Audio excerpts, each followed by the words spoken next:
pengalaman kita menunjukkan di zaman Nasakom sebelum Gestapo, PKI itu berlindung di balik Soekarno untuk menindas orang Islam. Hamka di penjara, sejumlah tokoh-tokoh Masyumi di penjara, tokoh-tokoh Islam. Selain orang seperti Mokhtar Lubis, ya, orang seperti Syahrir, itu semua musuhnya PKI, penjara. Baru bebas setelah Gestapo, dibebaskan oleh pemerintahan Orde Baru. Jadi orang ada ketakutan, jangan sampai PKI itu menyelusup ke dalam PDIP, ya, dan dari dalam menggunakan tangan pemerintah menindas orang Islam. Jangan lupa ada anak PKI namanya Ripka Ciptaning, pernah dengar gak? Yang menulis buku Bangga Jadi Anak PKI, oke? Dan dia itu adalah pengurus PDIP, dan dia mengatakan di partai itu ada anak-anak PKI. Apakah dia mau mendirikan partai komunis? Tidak. Tapi dia bisa menggunakan kekuasaan itu meminjam tangan pemerintah, membalaskan dendamnya kepada orang-orang Islam.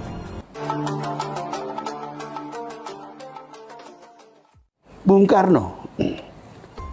Karno itu menjelang Gestapo mengembangkan ideologi Nasakom. Masih ingat? Kalau usia Anda masih sekitar usia saya 77, tentu ingat. Tapi yang muda-muda mungkin nggak ingat. Jadi Nasakom ini gagasan Bung Karno tahun 26. Setelah pemberontakan PKI, Silungkang, Jakarta, dan Banten. Kalah, tumpas oleh Belanda, dan pemberontak dibuang ke Bovendigul. Bovendigul itu di Papua sekarang. Bung Karno melihat pemberontakan itu gagal karena tidak ada persatuan. Itu komunis saja. Jadi Bung Karno mengajak persatuan nasionalis, Islam, dan komunis. Nggak ada masalah waktu itu. Kenapa tidak ada masalah? Komunis belum jadi ancaman bagi orang Indonesia. Tahun 48, bapak-bapak, ibu-ibu, mudah-mudahan belajar sejarah, tahu ada pemberontakan PKI di Madiun. Banyak korbannya. Korbannya itu banyak alim ulama, ya, perwira-perwira TNI, tokoh-tokoh birokrasi, dan sebagainya. Sejak itu, cara orang Indonesia yang bukan komunis melihat Indonesia itu sebagai ancaman. Lalu terjadi apa yang sebagian besar kita ingat, Gestapo tahun 65. Sejumlah jenderal itu dibunuh oleh PKI. Keadaan itu memperburuk kemungkinan mengembangkan persatuan berdasarkan Nasakom. Akhirnya akan Bung Karno tersingkir dan Nasakom itu tidak dibicarakan lagi, habis sudah sejarahnya. Nah, ini adalah pengalaman yang terekam dengan baik di kalangan orang-orang yang pernah menjadi korban PKI. Siapa itu? Orang-orang Islam yang banyak disembelih oleh PKI dan tentara.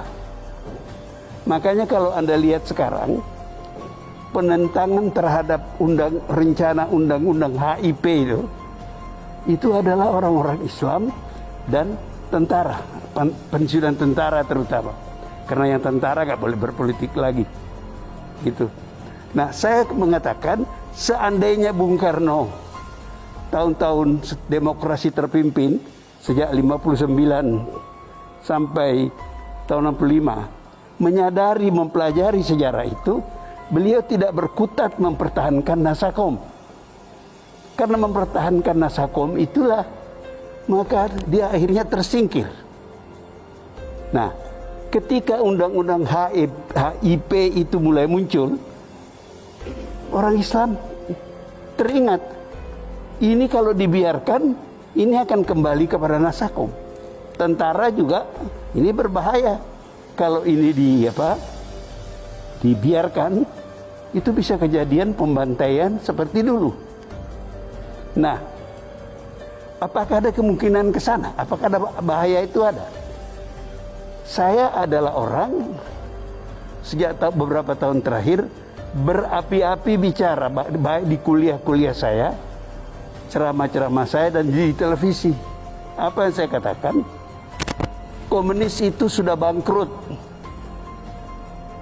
Uni Soviet bubar. Cina jadi kapitalis. Vietnam jadi kapitalis. Ada partai komunis di negeri itu. Tapi ideologi komunis tidak lagi mereka jalankan. Tapi kalau Anda tanya, saya baca kemarin ada berita dari Beijing, Xi Jinping itu masih menyebut komunis. Tapi nggak ada praktek komunis lagi. Saya berkali-kali ke Tiongkok, itu kapitalis betul. Sudah mati itu ideologi. Lah kok masih takut kita di Indonesia? Pengalaman kita menunjukkan di zaman Nasakom sebelum Gestapo, PKI itu berlindung di balik Soekarno untuk menindas orang Islam. Hamka di penjara, sejumlah tokoh-tokoh Masyumi di penjara, tokoh-tokoh Islam. Selain orang seperti Mokhtar Lubis, ya, orang seperti Syahrir, itu semua musuhnya PKI, penjara. Baru bebas setelah Gestapo, dibebaskan oleh pemerintahan Orde Baru. Jadi orang ada ketakutan, jangan sampai PKI itu menyelusup ke dalam PDIP, ya, dan dari dalam menggunakan tangan pemerintah menindas orang Islam. Jangan lupa ada anak PKI namanya Ripka Ciptaning, pernah dengar gak? Yang menulis buku Bangga Jadi Anak PKI, oke? Dan dia itu adalah pengurus PDIP. Dan dia mengatakan di partai itu ada anak-anak PKI. Apakah dia mau mendirikan partai komunis? Tidak. Tapi dia bisa menggunakan kekuasaan itu meminjam tangan pemerintah, membalaskan dendamnya kepada orang-orang Islam. Ini yang ditakutkan oleh orang Islam. Bukan partai komunisnya. Partai itu sudah bangkrut. Habis sudah. Jadi kembali lagi, mengapa ini saya jadikan contoh? Karena Bung Karno tidak mempelajari sejarah dengan benar. Bahwa gagasan tahun 26 tidak bisa dipakai lagi di tahun 60-an. Tahun 26 tidak ada komunis internasional. Tidak ada perang dingin. Tidak ada pertentangan antara Amerika dengan Uni Soviet. Ketika Bung Karno berapi-api bicara persatuan berdasarkan Nasakom di zaman demokrasi terpimpin antara tahun 59 sampai Gestapo, keadaan dunia sudah berubah. Perang dingin luar biasa hebatnya. Dan Indonesia tidak bisa terbebas dari perang dingin itu. Tidak ada negara yang bisa bebas dari pergolakan zaman itu. Nah, seandainya Bung Karno belajar sejarah dengan baik, dia tidak paksakan kehendaknya untuk masyarakat Indonesia. Akibatnya fatal, berapa banyak orang terbunuh setelah Gestapo itu. Tidak semua orang itu komunis. Banyak yang nggak ngerti apa-apa. Saya termasuk wartawan pertama yang datang ke Pulau Buru tahun 68 saya kira. Gelombang pertama orang-orang tahanan itu dilepas. Saya interview beberapa orang. Yang saya ingat ada seorang pakai kopiah haji di tengah-tengah lapangan gitu. Saya datangi, Bapak Haji ya? Ya Pak. Loh Bapak kok PKI? Dia bilang, katanya Pak PKI itu Partai Kaji Indonesia. Coba lihat lihainya komunis itu. Kaji. Jadi ini Bapak ini nggak ngerti apa-apa. Dipropagandai, mungkin dapat fasilitas, dan PKI kan jago dalam soal-soal seperti itu. Dia bagi-bagi tanah para ulama, para pesantren begitu, kepada orang-orang yang tidak mengatakan ini orang-orang Islam ini kapitalis memeras rakyat, kamu ambil tanahnya. Nah, ini kemudian menjadi bahan konflik Sehingga setelah Gestapo banyak pembantaian terhadap orang-orang PKI karena dia dulu merampas tanah-tanah wakaf, tanah-tanah para haji yang dianggap sebagai pemeras dan sebagainya. Nah, dari pengalaman sejarah itu tadi saya melanjutkan uraian Anda mengenai pentingnya sejarah itu. Dari pengalaman itu kita lihat kalau tidak hati-hati membaca sejarah, Anda akan berbuat salah. Contoh yang baik. Di tahun-tahun 20-an, 30-an, itu Belanda berkampanye, itu otak pemikirannya Profesor Snoeck-Horgeroonya berkampanye membuat orang-orang Islam itu sekuler. Mereka difasilitasi dan dikirim ke Belanda dan sebagainya. Orang Islam kan tidak punya apa-apa. Lalu berkembanglah gagasan uzlah. Uzlah itu artinya bahasa Inggrisnya stay away from, jauhi sekolah-sekolah Belanda, sekolah-sekolah kafir, begitu ya. Nah, setelah kita merdeka, kesalahan itu dikoreksi karena disadari itu berbahaya bagi umat Islam. Yang mengoreksi itu adalah Haji Wahid Hasyim, bapaknya Gus Dur. Itu kabinet RIS tahun 49-50. Saya ingat karena saya adalah generasi itu. Saya masuk sekolah dasar itu tahun 49. Dan waktu itu dikampanyekan orang Islam nggak apa-apa masuk sekolah pemerintah. Ini pemerintah kita, Republik Indonesia. Nah, itu menarik. Kalau Anda hitung-hitung anak-anak Islam mulai masuk sekolah umum, kalau Anda hitung 6 tahun sekolah dasar, 6 tahun sekolah menengah, SMP, SMA, ya, maka tahun berapa itu? 49, 12 tahun.